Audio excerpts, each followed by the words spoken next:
축복합니다. 자, 기도하겠습니다. 주의 은혜 가운데 또 불러주셨습니다. 말씀과 은혜 더해 주시고 또 주님 허락하시는 은혜 가운데 또 기쁨이 넘치는 귀한 삶을 함께하여 주옵소서. 말씀이 은혜와 능력됨을 날마다 경험하게 하시고 이 시간 임하시옵소서. 예수님의 이름으로 기도드립니다. 아멘. 성경에서 예수님을 만나고 나서 변화된 사람들의 이야기가 많이 나오는데 가장 드라마틱한 변화를 경험한 사람들이 사울이 있을 것이고 또 주님의 제자들도 그렇고요. 오늘 본문에 또 삭개오는 또 예수님을 만난 이후에 삶의 모습이 또 완전히 변화되었었던 그 한 사람을 이야기하게 됩니다. 그러니까 예수님께서 내 안에 계시면은 그 합당한 증거들이 나타나게 됩니다. 내 안에 주님께서 살아계시고 또 그분과 함께하는 삶은요, 그의 합당한 증거들이 또 우리의 삶을 통해서 내가 무의식적으로 나타내려고 하지 않아도 그냥 자연스럽게 흘러 넘칠 수밖에 없는데 오늘 본문 가운데 있어서의 삭개오는 예수님을 만나고 나서 그의 삶이 변화되었었던 또 대표적인 예로 발견되고요. 또 우리의 삶이 이 시대를 살아감에 있어서 정말 신앙인의 이름 가지고 이 땅을 살아간다라는 것이 무엇이고 그의 합당한 증거들과 열매들이 또 무엇이 있어야 될까 오늘 삭개오의 또 이야기를 통해서 한 번 더 또 점검해 봤으면 합니다. 예수님께서 여리고로 이제 지나가신다고 하는데 2절에 보니까 삭개오라고 하는 자가 있으니 세리장이고 부자라고 또 삭개오를 설명하고 있습니다. 우리가 아는 것처럼 세리 그러니까 삭개오는요 그냥 단순한 세리가 아니라 세금을 부과하는 사람이고 또 다른 세리들을 관리하는 사람. 그래서 그가 이제 세리장으로서 이야기되고 있고 또한 부자라고 이야기합니다. 그러니까 세리장이고 부자라는 것은 우리에게 있어서는 직업이 세리고 또 가진 소유가 많다라고 인식되겠지만 하지만은 주변 사람들이 생각하기에 이스라엘 민족들이 생각하기에 세리장이라고 하면은 뭘 이야기하냐면 나쁜 놈 중에 가장 나쁜 놈. 그러니까 그 삭개오는 나쁜 놈이면서 부자였다. 이거를 지금 이야기하고 있는 거예요. 그럼 왜 이렇게 많이 이제 어려움을 당했을까? 그러니까 이스라엘 민족들 가운데서 그들이 용서받지 못할 죄인들의 부류가 있었는데 그 가장 최고로 용서받지 못할 사람이 이제 세리였습니다. 제가 말씀드렸던 것처럼 몇 번 말씀드렸었는데요. 회개해야 되잖아요. 근데 세리는 하도 죄를 많이 져가지고 일일이 죄 진 거를 기억을 못해. 기억을 못하니까 회개를 할 수가 없는 거예요.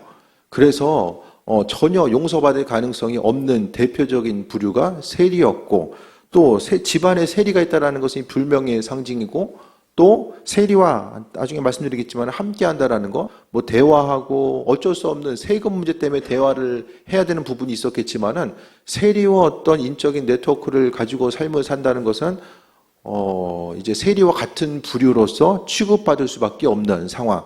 그 영적으로는 종교적으로는 이제 그 부정타는 거죠. 그 부정적인 것들이 이제 다가올 수밖에 없는 이런 안타까운 상황들에 대해서 이야기합니다. 그런데 삭개오를 생각했을 때에 공동체로부터 이제 벗어나 있는 사람, 죄인 중에 죄인, 그 사람이 이제 삭개오로서 또 이름되어집니다. 그래서 우리가 그 예수님 당시에 이제 삭개오를 이야기했을 때에 많은 사람들은 죄인 중에 대표적인 죄인이 이제 삭개오라고 생각했고, 왜냐하면은 이스라엘 민족들이 이제 세금 때문에 어려움을 경험하게 됩니다. 종교적으로는 이제 어떤 그들이 11조 부분이 의무적으로 납부해야 돼 있었고 또 구제하는 데에 납부해야 되는 부분들이 있었고요. 그다음에 로마에 내야 되는 세금 자체는 그 머리 숫자에 따라서 주민세 내는 것처럼 내는 게 있었고 토지에서 얻게 되는 그런 소산에 대한 세금이 있었고 또 무역이라든지 거래를 하다 보면 거기서 내야 되는 세금들이 있었습니다. 다양한 세금으로 인하여서 어려움 당했고 이스라엘 민족들은 이제 로마의 식민지 가운데 있었기 때문에 로마를 떠받치는 일, 또 이스라엘 공동체를 떠받치는 일에 대해서 이제 과중한 세금이 부과되고 그 세금을 내야 되는 이런 상황 가운데서 자연스럽게 이제 세리에게 화살이 가게 되는데 제가 보기에는 세리가 어느 정도 권한이 있었던 것 같아요.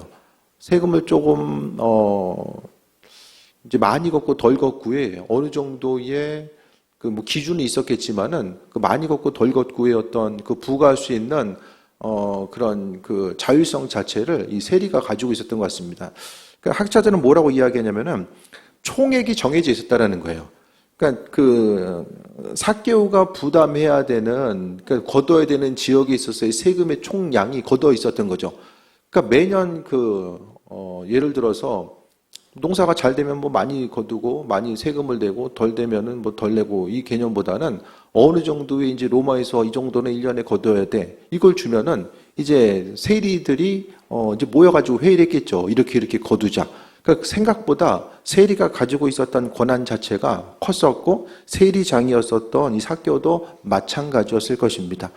그러니까 이런 그 역사적인 배경과 상황 가운데서 세리로 삶을 산다라는 것 자체가 어쩔 수 없이 이제 누군가는 해야 되겠지만은 이스라엘 민족들 그 공동체 가운데서 그 우리나라 일제 시대 그 매국노처럼 이렇게 이제 나라 팔아 먹은 사람처럼 이렇게 인식될 수밖에 없는 그런 모습이 있었다라는 거예요. 3절 보니까 그가 예수께서 어떤 사람인가요? 보고자 하되 키가 작고 사람이만 할 수 없어서 앞으로 달려가서 보기 위해서 돌 무화과 나무에 올라갔다라고 합니다. 그러니까 예수님 보기 위해서 왜 사람들이 몰려들었는가? 그 18장 후반절에 오면은 여리고에서 맹인의 치유가 있게 돼요.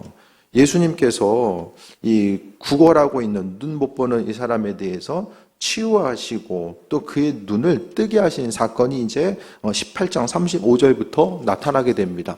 그러니까 예수님의 소문에 대해서 듣고 있었던 사람들이 있었을 것이고요. 주님이 눈 못 보는 사람에 대해서 눈 뜨게 하셨다라는 이런 소식에 대해서 들리니까 많은 사람들이 이제 예수님께 몰려들게 됩니다. 그러니까 주님께서 행하셨던 그 복음서를 통해 보면 예수님께서 수많은 기적들에 대해서 행하시는데 이 기적을 어떻게 믿을 수 있는가를 생각했을 때에 제가 말씀드리는 것은 창세기 1장 1절이 믿어지면 나머지 기적은 기적도 아닙니다. 그냥 아무것도 아닌 거예요. 그냥 예수님께서 행하시는 수많은 일들 중에 한 가지. 왜냐하면 그분이 창조주이시기 때문입니다. 그래서 삶의 여정 가운데 항상 제가 비슷한 말씀 자주 드리지만 주님을 향해서, 창조주를 향해서 인식할 수 있고 그분을 향해서 기도할 수 있고, 삶에 있어서의 기쁨의 순간도 있지만 또 어려움의 순간 때에 또 우리가 기도할 수 있는 누군가가 있다라는 거. 그러니까 말씀에 나와 있는 하나님, 그러니까 예수님께서 행하셨던 그 많은 기적과 능력이 성경에만 기록되어 있는 것이면 정말 이 시대 가운데 신앙생활하는 것이 기운 빠진 일이잖아요. 그러니까 이 시대 가운데서도 그냥 믿음 생활하는 것이 좀 착하게 살고 어려웠을 때 좀 단순히 의지의 좀 대상이 되었으면 좋겠다라는 생각들, 믿음의 영역이 삶을 살아감에 있어서 어떤 커다란 영향력으로 다가오지 않은 이들도 그 정도 선에서 신앙생활하는 일도 있고, 하지만 또 이제 또 한 부류는 말씀에 기록된 대로 성경에 나와 있는 하나님은 말씀대로 믿고 신뢰하는 이들을 향해서 그분의 살아계심과 인도하심을 비춰주신다라는 것에 대해서 기억하고 신뢰하고 그 믿음 가지고 또 앞으로 나아가는 이들도 존재하게 됩니다. 그러니까 결국 다 선택입니다. 우리 한 사람 한 사람이 내가 가지고 있는 기독교 신앙, 주님에 대한 믿음이 내 인생 가운데 어떠한 영향력과 어떠한 가치로 다가오게 되는가, 우리 선택이죠. 그럼 억지로 누군가 할 수는 없어요. 내가 의미를 부여하는 것, 우리 스스로 의미를 부여하는 건데 성경은 그 의미를 부여하는 것을 가지고 믿음이라고 이야기하죠. 그 믿음의 여정 가운데서 하나님은 은혜 더하시고 그 선하신 뜻과 인도하심에 대해서 비춰주신다라고 말씀하고 있습니다. 그래서 이제 돌 무화과 나무로 올라갔다라고 합니다. 그러니까 사람들이 예수님을 보기 위해서 이제 다 몰려든 거죠. 그러니까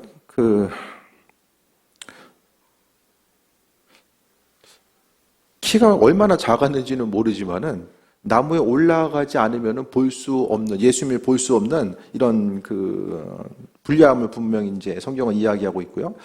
근데 예수님께서 지나가시다가 5절에 보니까 그곳에 이르사 쳐다보시고 이르시되, 수많은 사람들이 있었는데요. 예수님은 삭개오를 보셨다라는 거예요. 삭개오를 보셨어요. 그러니까 수많은 사람들, 그 갈급함을 가지고 있었던 수많은 사람들인데 왜 삭개오를 봤을까? 삭개오는요, 그냥 그 중에서 이제 많은 사람들이 정말 간절한 기대와 소망과 또 치유를 목적으로 주님을 바라보는 사람도 있었을 텐데, 오늘 삭개오는 가서 그냥 본 거예요. 궁금해서 본 거죠. 어떤 특별한 목적이 있어서 이제 그 예수님을 바라봤다라는 그 내용은 없어요. 그냥 앞으로 달려가서 보기 위해서. 한 가지 그가 보인 것은 적극성이죠. 보이지 않는다라고 해서 그냥 넘어갔던 것이 아니라 그는 예수님을 보기 위해서 나무 위로 올라갔다라는 거예요. 나무 위로 올라갔다는 건 뭘 이야기하죠? 주변 사람들이 쳐다볼 거 아니에요. 애들도 아니고 성인이 나무 위로 올라가면 주변 사람들이 좀 쳐다보는 사람이 있지 않았을까요? 주변 사람들의 시선을 의식하지 않고 예수님을 보기 위한 순간적인 그에게 있어서의 어떤 내적인 열정이 그때 있었던 것으로 보여집니다. 그러니까 우리가 해야 될 것이 뭐냐? 그래도 예수님에 대해서 우리가 기억하고 그분의 말씀에 대해서 듣는다라고 한다면 그래도 나무 위에 한번 올라갈 정도의 어떤 삶에 있어서의 그리스도 예수 주님을 향한 열정은 있어야 되지 않을까. 일상생활 가운데 평범한 일상 가운데서 하나님께서 알아서 내 인생 가운데 개입하셔서 인도하시고 드라마틱한 어떤 것들, 그러니까 우리에게 있어서 하나님은요, 그래도 최소한의 믿음의 열정과 우리가 주님을 알기 위한 그 최소한에 있어서의 그 한 발짝은 주께서 요구하신다라는 것을 말씀하고 있습니다. 그래서 성경에서 치유받았던 사람도요, 그냥 집에 가만히 있다가 주님께서 집에 찾아가셔가지고 치유받은 사람이 누가 있습니까? 주님의 소문을 듣고 나왔고요. 예수님의 옷자락을 만지기 위해서 마음의 중심을 뒀고요. 그래도 주변에 친구라도 잘 뒀던 한 사람은 친구들이 그 중풍병자는 친구들을 잘 뒀죠. 지붕을 뚫고 친구를 그 중풍병자를 지붕에서 내려주는 그 열정을 가지고 있는 친구들이 있었다라는 거예요. 우리에게 있어서 중요한 것은 신앙생활은 각자의 몫입니다. 각자 한 사람 한 사람이 가지고 있는 어떤 믿음의 한 발짝, 그러니까 주님을 경험하기 원하고 은혜 받기를 소망한다면 그 하나님을 향해서 마음의 중심과 은혜와 충만함을 가지고 나아가야 되고 하나님의 선하신 뜻과 예비하심에 대해서 바라보고자 하는 마음의 열정 자체는 그 정도의 열정 자체는 우리에게 있어야 되지 않을까. 왜냐하면 창조주 하나님이 누구인지를 기억하고 그분을 알아가는 과정은 우리에게 있어서 어떤 그 요구되는 수고와 열정이 과도한 것이 아니라는 거예요. 그만큼 주님을 알아가는 과정은 의미 있고 가치 있는 것, 세상의 출발점과 우리가 살아가고 있는 삶의 원리 모든 것들을 생각했을 때에 그래도 나무 위로 올라갈 수 있는 그 정도의 열정 자체는 우리에게 필요하지 않을까라는 그런 생각을 하게 됩니다. 그래서 오늘 본문에 보니까 5절 보니까 삭개오야 속히 내려오라 내가 오늘 내 집에 유하겠다 하겠다 하시니 예수님이 삭개오 이름 어떻게 알았을까요?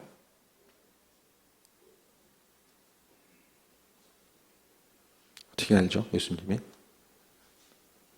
뭐 예수님이니까 알겠지 하면 다 간단해지는데요. 그래서 예수님이니까 아셨겠지만은 삭개오의 이름에 대해서 알고 있었던 주님은 우리의 이름 역시 기억하고 계신다라는 거예요.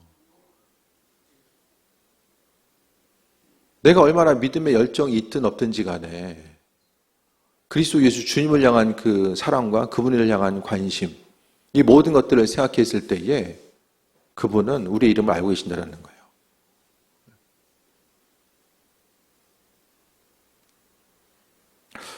삭개오의 이름을 불러주시고 함께 하시는 거. 창조주가 피조물 된 우리의 이름을 알고 있다는 거. 우리 한 사람 한 사람. 70억이 넘는 인구 가운데서 하나님이 우리의 이름을 기억하고 계시다는 것. 이게 아무것도 아닌 것처럼 들릴 수도 있겠지만은 내 이름을 기억하는 사람, 또 창조주께서 우리 한 사람 한 사람을 기억하시고 은혜 가운데 함께 하심에 대해서 기억하고 삶을 살아가는 것. 우리가 생각했을 때에 하나님은 주인 되셔서 우리 한 사람 한 사람을 이끄시고 인도하신다라는데 이름을 알고 있다는 것은 그 사람에 있어서의 본질을 알고 있다는 것과 마찬가지거든요. 성경에 있어서의 사람의 이름이라는 것은 그 사람에게 있어서 아주 중요한 핵심적인 부분 자체를 이야기하는데 예수님께서 삭개오를 부르시고 속히 내려오라라고 말씀하시고 내 집에 머물겠다라고 말씀하셨습니다. 근데 왜 그러셨는지는 몰라요. 정말 예수님에 대해서 갈급함을 가지고 있었던 수많은 다른 사람도 있었을 텐데 왜 이렇게 행동했는지는 모릅니다. 그러니까 모르니까 더 그냥 은혜 아닐까요? 은혜? 삭개오가 무엇을 받을 만한 행동을 해서가 아니라 그는 주님을 알고자 하는, 그냥 바라보고자 하는 간절한 시선, 나무에 올라가고 바라보고자 하는 시선 자체를 비친 거, 그것까지 한 거예요. 근데 예수님께서는 이름을 불러주시고 내 집에 유하야겠다라고 이야기합니다. 예수님이 삭개오의 집에 머물겠다라고 한 것이 이제 또 큰 파장을 나타내게 됩니다. 여러 가지 어려움들이 이제 나타나게 되는 거죠. 앞서 이야기했던 것처럼 죄인과 같이 있으면 이제 죄인과 같이 함을 통해서 이제 부정 타는 거나 마찬가지죠.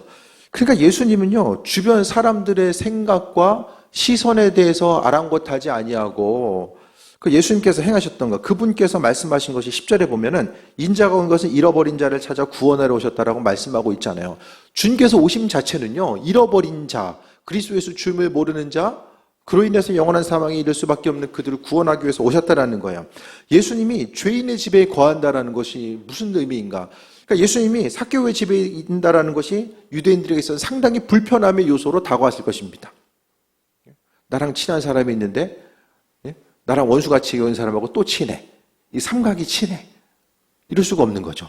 유대인들 가운데서는 둘 중에 하나인 거예요. 의인이냐 죄인이냐. 그런데 그 예수님에 대해서 따랐었던 수많은 사람들이 예수님이 나쁜 놈 중에 제일 나쁜 놈으로 인식되는 삭개오랑 함께 머문다라고 하니까 그것에 대해서 수많은 사람들이 용납할 수가 없었던 거예요. 그러니까 주님의 행하심 자체가 사람들에게 어떤 인기를 얻거나 사람들을 열광시키기 위한 그것이 아니라 예수님의 본질적인 사명과 그분의 일하심은 잃어버린 자를 구원하러 오시는 거.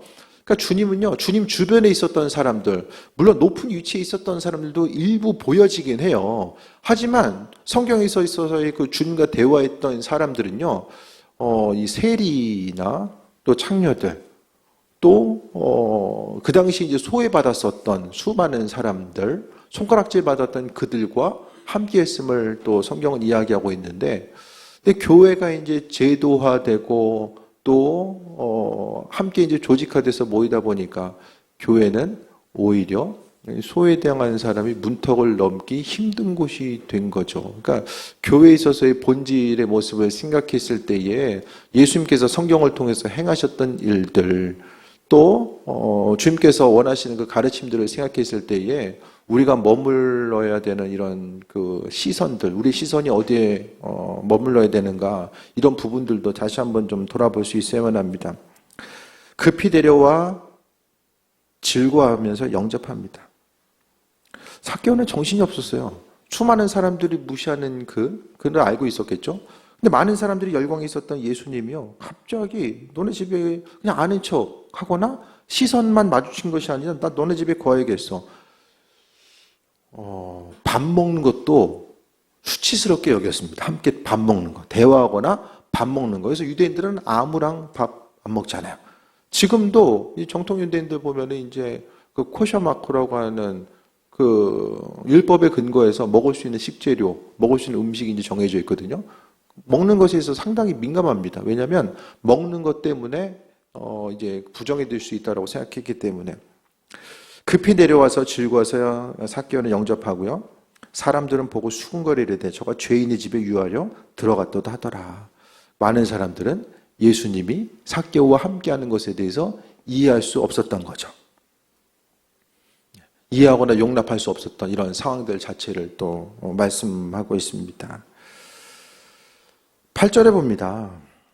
삭개오가 서서 주께 여짜오되 주여 보시옵소서, 내 소유의 절반을 가난한 자들에게 주겠사오며 만일 누구의 것을 속여 빼앗은 일이 있으면 네 갑절이나 갚겠나이다 라고 합니다. 이게 언제 일어났을까요? 언제? 이 시점이 언제일까요? 이와 같이 자신의 삶의 모습, 또 어떤 의지에 대한 변화, 또 삶을 변화시키겠다고 하는 이런 변화들, 그러니까 결국 예수님 때 나타난 변화들이 나타난 거죠. 이게 언제 나타났을까요? 나무에서 내려오자마자? 아니면 집에 가서? 아니면 밥 먹고 나서? 아니면 헤어지기 전에? 언제일까요?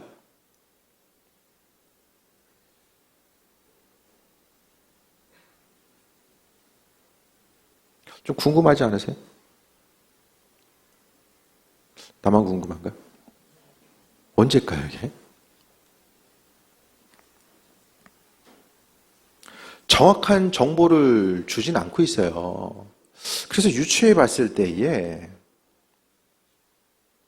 9절에 보니까 예수께서 이르시되 오늘 구원이 이 집에 이르렀으니 이 사람도 아브라함의 자손이미로다라고 주님께서 말씀하고 있거든요. 그러니까 이것은 삭개오뿐만 아니라 뭔가 듣고자 하는 다른 대상들이 존재했음을 좀 유추해 볼 수 있어요. 그러니까 이 사람이, 그러니까 그것뿐만 아니라 10절에 보니까 인자가 온 것은 잃어버린 자를 찾아 구원하려 합니다라고 말씀하고 있거든요. 그러니까 이어지는 9절과 10절에 연속되는 말씀이 삭개오에게만 이야기하는 것이 아니라 주변에 있는 무리들, 예수님이 삭개오의 집에 간다라고 했을 때에 비난했었던 그 무리들을 어떻게 생각하면 그들을 함께 들으라고 하는 말씀일 수도 있거든요. 그렇게 생각했을 때에 아마도 그 예수님께서 너네 집에 유어야겠다라고 삭개오에게 말씀하시고 그 이후의 시간이 많이 지나지 않았을 것 같아요.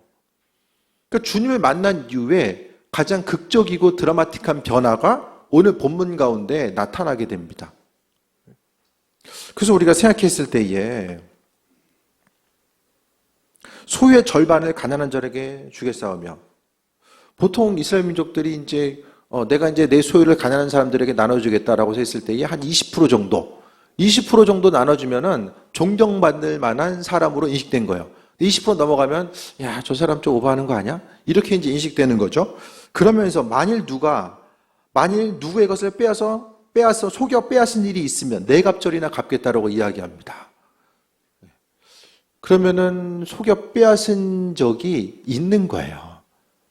생각했을 때에 본인의 마음속에 다른 사람의 것을 속여서 빼앗은 그 흔적, 오늘 본문에 있었어요. 어떤 원어적인 의미를 좀 살려서 해석을 해보면은 그런 기억이 있는 거예요. 이런 적이 없었으면은 주변 사람들이 삭개오를 향해서 비난하지 않았겠죠. 그랬을 때에 다른 사람들이 이제 그 율법의 내용을 통해 보면 다른 사람들 속여서 빼앗으면은 5분의 1, 20%만 붙여서 주면 됩니다. 단 예외 사항이 있어요.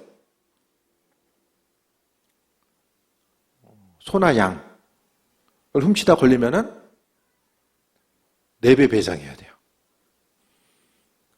그러니까 삭개오는 율법에 나와 있는 배상법의 최고의 어떤 기준을 자신에게 들이댄 거예요. 그래서 주님의 말씀을 듣고 나서 움직인 거죠. 그러니까 무슨 말씀을 더 어떻게 하셨는지 이 세밀한 사항은 성경에 기록되지 않아요.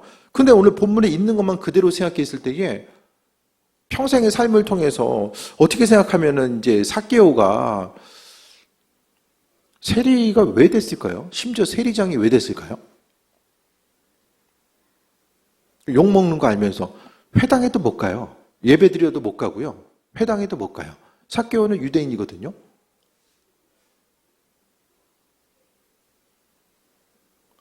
돈 때문에 신앙의 단절까지도 선택했을 가능성이 있어요. 삭개오에게 있어서 돈은 생명과 같은, 피 같은 돈이라고 하잖아요. 그와 같을 가능성이 크다라는 거예요. 자신의 생명처럼 여겼을 공동체로부터 배제되고 예배 공동체로부터 배제되는, 어떻게 생각하면은 공동체로서의 그 신앙적인 배제라는 것은 어떻게 생각하면 이제 사형당하는 것과 이 비슷한 환경이었거든요. 이 환경 가운데서 그가 지금 그 돈을, 그 소유를 절반을 가난한 사람들에게 딱 주고 있는 절반 가운데서 다른 사람들 빼앗은 것에 대해서 생각이 났을 때에 하나하나 헤아렸겠죠. 4배를 갚겠다라고 하는, 4배를 배상하겠다라고 하는 입술 고백이 나오는 거예요. 왜 어떻게 이런 현상이 나타날 수 있죠? 오늘 누가복음 18장에 보면은 부자 영생과 부자 관리가 나오죠. 그러면서 이제 이 부자 관리를 향해서는 뭐라고 이야기합니까? 너 있는 소유를 다 팔아서 가난한 자들에게 주고 나를 따르라고 이야기하잖아요. 이제 그 한 사람, 그 부자는 할 수가 없었어요. 있는 소유를 팔 수도 없었고, 있는 소유 때문에 주님을 따르는 삶도 할 수 없었던 거죠. 그러니까 주님이요, 모든 사람에게 동일한 것을 요구하진 않는 것 같아요. 부자 청년에게는 있는 거 다 팔아라고 말씀하고 있고, 나를 따르라고 말씀하셨는데, 삭개오에게는 그런 내용이 없어요. 어떻게 하라고 말씀하지 않고, 그 이후에 나를 따르라고도 말씀하지 않았습니다. 각 사람에게 맞춰서 하나님은 그 한 사람 한 사람을 향한 그 믿음의 분량 따라서 은혜로 함께 하시는데, 결국 삭개오가 자신의 소유를 버릴 수 있었던 거, 또 죄를 고백하고 회개의 자리에 나오고, 또 드라마틱한 그의 삶의 여정 가운데 변화는 무엇 때문에 나타난 거죠? 인생에 있어서의 가장 큰 가치가 이전에는 돈이었었다고 한다면 그리스도 예수로 바뀐 거예요. 예수님으로 인해서 가치가 바뀐 거라는 거예요. 우리도 마찬가지입니다. 주를 위해서 헌신하고 수고하고 나아가는 것도 마찬가지거든요. 땀 흘리고 수고하고 소유한 모든 것들, 그것에 대해서 다른 사람들 향해서 흘려보내고 또 주를 위해서 헌신하고 나아가시는 부분들이 어떻게 가능합니까? 그리스도 예수께 마음의 중심과 또 그분을 가장 귀한 내 인생의 가치, 또 인생의 보배로 생각했을 때만이 그 모든 것들이 가능할 수 있다는 거예요.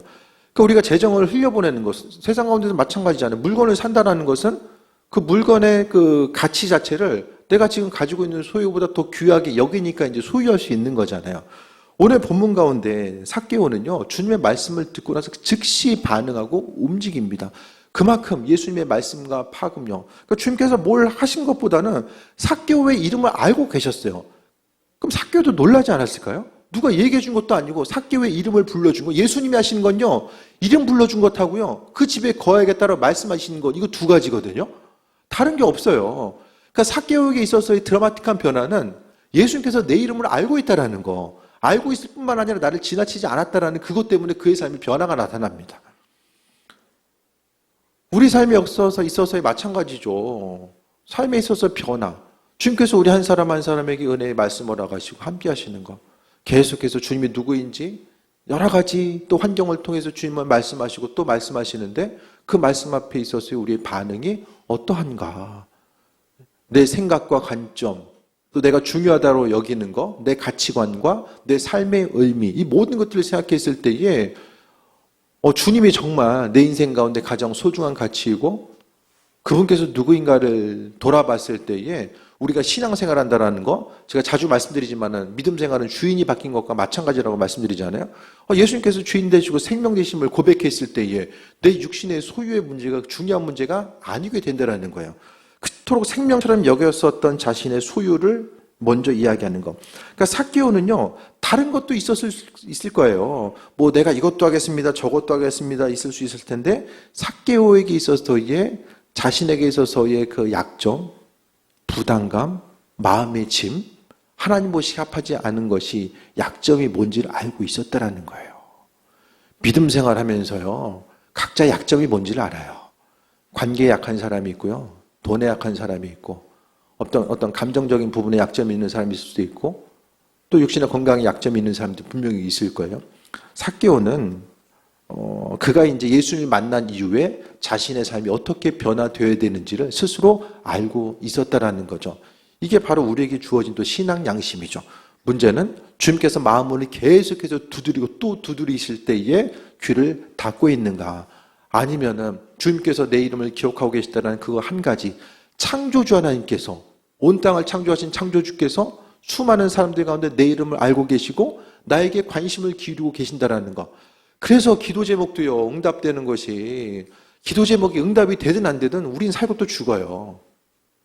그냥 흘러가잖아요. 그럼에도 불구하고 기도 제목 하나님께서 응답하시고 함께 하신 이유는 무엇입니까? 기도하는 너 자신에게 내가 관심을 기울이고 있어. 너 한 사람 한 사람의 기도를 내가 알고 있고 기도 제목에 대해서 내가 알고 있어. 그것 때문에 기도 제목이 응답됐을 때 마음이 기쁨이 있는 거예요. 하나님께서 내 삶의 여정 가운데 함께 하시는구나. 문제가 있다라고 해서 그거 해결됐다고 해서 다음 문제가 또 안 오는 게 아니잖아요. 그러니까 주님께서 내 이름을 알고 계시고 있다라는 그거 한 가지 때문에 성경에 있어서 이 누군가는 자신이 생명처럼 여겼었던 그 소유에 대해서 나눠주고자 하고, 소유는 떠나갔지만 뭐로 채움받습니까? 그리스도에서 주님으로부터 체험받는 거죠. 삶의 변화 이후에 9절에 보니까 예수께서 이르시되 오늘 구원이 이 집에 이르렀으니 이 사람도 아브라함의 자손이미로다. 구원이 임하는 건 어떻게 임합니까? 말씀 듣고 삶의 변화들이 분명히 있어져야 됩니다. 듣는 곳에서 멈추는 것이 아니라 그러니까 내 삶의 모습이 그리스도께서 주인 되심에 대해서 고백하고 또 주님께서 내 인생 이만큼 의미 있는 존재이고 그 말씀이 중요하다라고 하면은 그러니까 반응이 있어야 되잖아요. 반응이. 믿음의 반응이 분명히 있어져야 되는데 삭개오는 소유는 잃어버렸을지 모르겠지만은 예수님으로부터 직접적으로 하나님 나라에 대해서 약속받고 그도 세상 공동체 가운데서는 배제됐다고 할지라도 주님께서 그를 가족으로 여기시고 함께 하셨음 자체를 말씀하고 있어요. 그래서 우리가 듣는 것은 쉬운데 행하는 것은 힘들잖아요. 근데 고민하고 씨름하고 갈등해야 되는 순간도 있어요. 모든 사람이 다 한마디 듣고 나서 삭개오처럼 드라마틱하게 변화될 수는 없을 거예요. 말씀이 듣고 들려지고 나서 우리가 그 예방주사 맞으면은 그 몸에 항체를 만들어가는 과정 가운데 몸에 열도 나고 어려움도 있잖아요. 하나님의 말씀이 들려졌을 때 이게 우리 나름대로 삶의 여정 가운데 고민해야 되는 부분들이 있어져야 되고 그 이후에는요. 주님께서 우리가 신앙 양심이 있거든요. 그 신앙 양심에 대해서 우리의 마음문을 두드리고 계셨을 때에 우리의 삶이 변화되기 원하시는 아버지의 뜻과 인도하심이 무엇인지를 알아야만 합니다. 그러니까 중요한 것은 하나님 허락하신 은혜와 상급, 또 하나님 나라를 소유하는 것은 말씀 듣고 반응하는 우리의 삶의 모습과 밀접하게 연관되어 있다는 거예요. 그래서 주님께서는 삭개오의 말씀을 듣고 나서, 말을 듣고 나서 주님께서 또다시 말씀하신 거죠. 약속의 말씀을 주신 거예요. 뭘 이야기합니까? 하나하나 믿음으로 순종하고 움직이고 반응하는 만큼 하나님께서 허락하신 은혜와 충만함을 더욱더 누리고 나아갈 수 있게 된다는 거예요. 더 깊은 기도의 단계, 또 이 땅 가운데 누릴 수 있는 것들도 한 번에 하나님이 모든 것 부어주시는 것이 아니라 믿음의 순종의 한 발짝 한 발짝을 통해서 하나님의 그분의 뜻과 인도하심을 비치시고 함께 하시는 거죠. 그러면서 예수님께서는 인자가 온 것은 잃어버린 자를 찾아 구원하러 오셨다라고 말씀합니다. 잃어버린 자는 누구입니까? 우린 주님이 찾은 사람입니까? 아니면 잃어버린 자입니까? 말씀에 대한 우리의 반응이죠. 하나님의 말씀에 대한 우리의 반응에 따라서 우리가 잃어버린 자인지 아니면은 주님의 백성인지가 나눠질 수밖에 없다라는 거예요. 믿는 자로서는 삭개오라고 하는 한 사람, 누가복음에 성경 기자는 삭개오라는 한 사람과 예수님과의 대화를 기록하고 또 성경 전체를 통해서 정말 드라마틱하게 삶이 변화됐던 사람, 가치관이 변화됐던 사람이 바로 이제 삭개오로서 비춰지게 되죠. 점점 세상은 돈을 중심으로 움직여지죠. 이전보단 이와 같은 현상이 계속 더욱더 심해지는 것 같아요. 우리에게 있어서의 온전한 가치관, 다른 어떤 것보다도 삭개오는 예수님을 가장 인생의 귀한 존재로서 짧은 순간, 얼마 안 되는 대화와 함께함을 통해서 그의 삶이 변화되었습니다. 결국 삭개오에게 있어서는 예수님이 누구인지를 알아볼 수 있는 그 시야가 있었고 그 주님을 찾고자 하는 마음의 열정이 있었기 때문입니다. 이 시대를 살아감에 있어서 너무나 익숙한 말씀, 오늘 삭개오에 대한 이 내용들 모르는 사람 없겠죠. 이 수많은 이야기들 우리가 들어왔고 또 앞으로도 들어갈 텐데 그렇다면 오늘 본문에 나와 있는 삭개오의 이야기가 지금 이 땅을 살아가고 있는 우리들에게 무슨 연관성을 가지고 있을까? 이런 부분에 대해서 돌아봐야 되고 말씀을 들을 때마다 하나님 허락하신 말씀이 우리의 마음속에서 주님 계속 말씀을 통해서 우리의 삶을 두드리고 계시고 삶의 변화와 더 의미 있고 가치 있는 것이 무엇인지를 깨달아 할 수 있도록 계속해서 말씀하시고 또 말씀하시는데 우리가 세상 일에 또 세상 것에 계속해서 마음의 중심을 두고 있다 보니까 주님의 말씀에 대해서 더 이상 반응하지 않는다고 한다면 이게 우리 심령이 점점 더 반응하지 않으면 않을수록 죽어갈 수밖에 없다라는 거예요. 심령이 죽어간다는 것은 기쁨과 소망감을 잊어버리는 것이고 또 앞으로를 향한 기대감도 없는 것이고 또 현실의 익숙함에 있어서의 어떤 삶에 있어서의 변화 자체보다는 그냥 머무는 거, 그러니까 움직일 만한 힘과 능력이 없는 거죠. 이 땅 살아감에 있어서 무엇보다도 삭개오의 삶, 절반을 나눠주고 4배를 갚고자 했을 때에 결국 그의 삶이 변화됐을 것이고 관계는 회복됐을 것입니다. 그 성경에 이제 전승들이 있거든요. 성경에 기록되지 않은 성경 인물들에 대한 기록들이 있어요. 교회의 기록들이. 예를 들어서 사도 바울의 죽음은 성경에 기록 안 돼 있잖아요. 바울이 로마에서 순교했다는 것은 이제 그 성경 외의 기록이거든요. 오늘 삭개오도요, 그의 성경 외적인 기록을 보게 되면 예수님께서 사역하셨던 갈릴리 근처가 가버나움이거든요. 그 가버나움에 이 삭개오가 그 가버나움의 감독, 교회의 지도자로서 쓰임받았던 그런 기록들 자체를 또 발견할 수 있어요. 이 기록을 이제 어떤 100% 신뢰할 수는 없지만은 그래도 교회의 역사 가운데서 삭개오를 가버나움의 감독으로 이제 기록하고 있는 글들이 있어요.